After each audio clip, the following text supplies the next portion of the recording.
As-tu déjà sauté le déjeuner parce que tu étais trop pressé le matin? Dans la vidéo, je vais explorer avec toi si manger un déjeuner, c'est vraiment essentiel pour la santé. Ok? Beaucoup se demandent si le déjeuner, c'est vraiment le repas le plus important de la journée, puis est-ce que c'est vraiment le cas? Donc, on va découvrir les avantages, les inconvénients de sauter le déjeuner.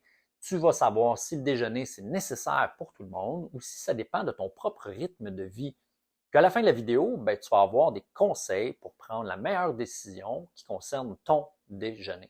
Je suis Jean-Philippe Poirier, kinésiologue, et ma job, c'est de t'accompagner à travers tes difficultés de fitness vers une vie plus en forme, saine et en santé.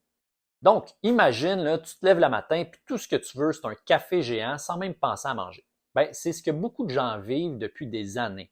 La job intense, à chaque matin, c'est la course, puis même l'idée de prendre une banane, c'est beaucoup trop d'efforts.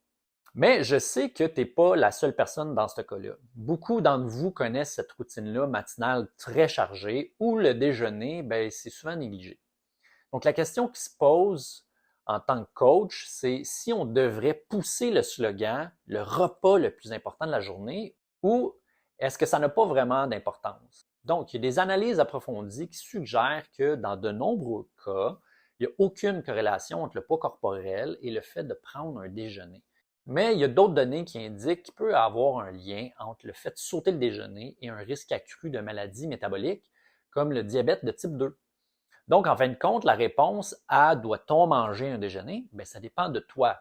Ça dépend de ton propre rythme de vie. Parce que ton chronotype, qui est ta préférence naturelle à être éveillé ou endormi, bien, ça peut influencer tes habitudes alimentaires le matin. Donc, certaines personnes vont se réveiller complètement affamées, puis il y a d'autres personnes bien, qui n'ont aucune envie de manger, puis trouvent même l'idée très désagréable. Et aussi, il y a ceux qui sautent le déjeuner par manque de temps, puis parce qu'ils ne se priorisent pas. Puis tu sais, ces personnes-là vont probablement avoir une expérience différente de celles qui mangent tout simplement pas parce qu'ils n'ont pas fait le matin au réveil. Donc, il peut arriver que sauter le déjeuner incite à trop manger plus tard, un peu comme si un déjeuner de 400 calories non pris à 8 heures du matin, ben ça devient un raid complet de 2000 calories dans le garde-manger à 8 heures le soir. D'un autre côté, il y a des clients qui sautent le déjeuner, mais qui finissent par manger plus tard, quand ils ont faim, peut-être vers la fin de la matinée, puis ils continuent leur journée en se sentant parfaitement satisfaits et rassasiés, sans surcompenser plus tard. C'est pourquoi, au final, il n'y a pas de déjeuner parfait pour tout le monde. Donc, en tant que coach, la première chose à faire, c'est de bien connaître mes clients.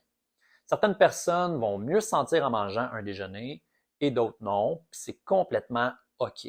Aussi, c'est important de suivre les données de la vie réelle. Donc, si tu sautes le déjeuner et que tu te gaves en soirée, ben, tu devrais envisager de changer ton horaire alimentaire. Donc, un déjeuner sain le matin, ben, ça pourrait aider à éviter les excès alimentaires plus tard dans la journée. Oublie pas aussi d'expérimenter la composition des repas. Donc, pour ceux qui prennent un déjeuner, ben, vois si tu peux améliorer un peu ton repas. Tu verras probablement des résultats bien différents avec un déjeuner qui est riche en protéines maigres, en fibres, par rapport à des céréales sucrées comme des mini-wheats. C'est bon des mini-wheats. Donc, la réponse à la question est-ce qu'on doit manger un déjeuner? Ben, ça dépend vraiment de toi, de tes besoins, puis de ton rythme de vie. Donc, trouve ce qui fonctionne le mieux pour toi, puis adapte tes habitudes alimentaires en conséquence. Donc, retiens que la nécessité d'un déjeuner, ça dépend seulement de ton propre rythme de vie et de tes préférences alimentaires. Si tu as aimé cette vidéo-là et que tu l'as trouvée utile, ben, n'oublie pas de cliquer sur j'aime puis de la partager à ceux qui pourraient en bénéficier. Également, réponds à cette question dans les commentaires. Est-ce que tu manges habituellement un déjeuner ou non? C'est quoi ton style? Et si tu veux en savoir plus aussi sur la façon de maintenir un mode de vie sain, ben, je t'offre un outil gratuit. Donc, comment perdre du poids en cuisinant des plats pour toute la famille en 5 étapes faciles. Tu peux cliquer sur le lien dans la description pour en profiter. Merci beaucoup d'avoir écouté cette magnifique vidéo et on se revoit dans la prochaine.